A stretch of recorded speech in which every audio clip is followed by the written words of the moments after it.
Sekarang, tim buzzer Anies Baswedan lagi sibuk nih konsolidasi dan berkolaborasi. Konsolidasi tim buzzer Anies dianggap penting, karena pertarungan merebut suara publik di media online dan medsos. Emang sih, Anies sudah dideklarasikan sebagai bakal capres oleh Partai Nasdem. Tapi untuk Anies sah jadi capres, suara Nasdem belum cukup.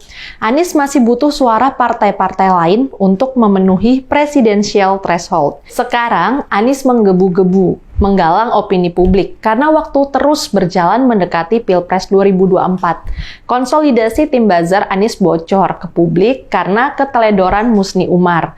Mantan Rektor Universitas Ibnu Khaldun keceplosan, cerita di akun Twitternya. Dia menuliskan dirinya bertemu dengan tim buzzer Anies. Di cuitan 22 Oktober, ia bilang, siang sampai sore hari ada latihan relawan digital Anies Baswedan. Latihan diadakan di Hotel Oasis Senen, Jakarta. Musni diundang Dr. Sulhan untuk hadir latihan sekaligus kasih sambutan. Kemudian, di cuitan 29 Oktober, Musni melaporkan hal lainnya. Ia dan Dr. Sulhan memfasilitasi pertemuan tim medsos Anies dengan relawan digital Anies. Tujuan pertemuannya adalah untuk kolaborasi. Ternyata baru-baru ini cuitan Musni tanggal 29 Oktober dihapus. Tapi bukti screenshot cuitan sudah terlanjur netizen tahu. Kenapa dihapus? Jelas, karena cuitannya akan menjadi bumerang dan bisa mempermalukan. Pertama, ini bukti bahwa Musni Umar menjadi fasilitator tim buzzer Anies. Yang kedua, ini bukti bahwa Anies juga secara serius memelihara tim buzzer. Lucunya, kubu pendukung Anies sering berlagak suci. Mereka sering menghina netizen yang membela posisi pemerintah sebagai buzzer RP. Netizen yang kritis pada Anies dikutuk seolah pasti masuk neraka. Sedangkan buzzer yang membela Anies diberi julukan yang positif atau netral. Misalnya tim medsos dan relawan digital. Mereka menolak disebut buzzer. Padahal perilaku dan aktivitasnya ya persis seperti buzzer biasa.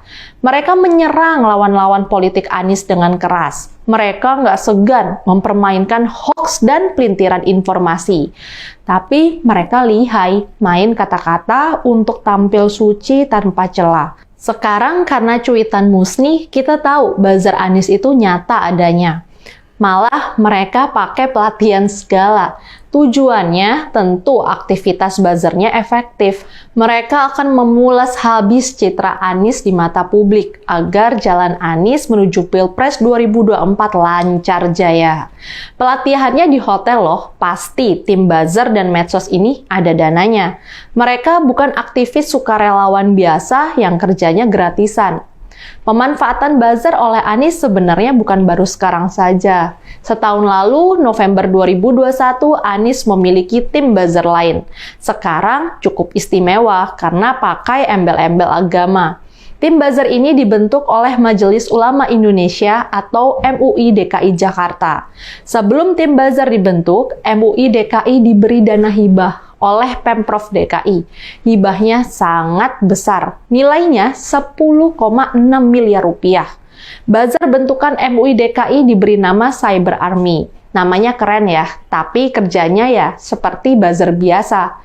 Ketua Umum MUI DKI Jakarta, Munahar Mukhtar, membela pembentukan buzzer itu. Munahar bilang, pembentukan Cyber Army adalah gagasan MUI DKI. Cyber Army dibentuk untuk melawan buzzer yang menyerang ulama, juga untuk membela Gubernur DKI Anies Baswedan. Munahar berdalih, Cyber Army dibentuk karena maraknya informasi hoax. Hoax itu dapat memecah belah umat, terutama umat Islam dan ulama. Munahar mengklaim pihaknya nggak akan memakai dana hibah Pemprov untuk pasukan cyber. Menurutnya, dana hibah itu akan digunakan untuk program kerja dan untuk kegiatan operasional MUI DKI. Tapi Wakil Sekjen PKB Lukman Hakim nggak percaya. Ia menuding MUI DKI membentuk pasukan cyber untuk membela Anies. Ini pasti nggak lepas dari hibah Pemprov DKI yang nilainya 10,6 miliar itu. Lukman menyayangkan merosotnya status lembaga MUI DKI Jakarta. MUI DKI telah menjadi subordinat kepentingan politik perorangan, kata Lukman. Dengan terungkapnya konsolidasi buzzer ini, kubu Anies sebaiknya terus terang saja. Nggak usah mengklaim diri paling benar atau paling suci. Kita nggak bisa melarang Anies membentuk tim buzzer. Tapi, buzzer tetap harus dikontrol agar tidak menyebar hoax. Saya, Rizka Putri, undur diri.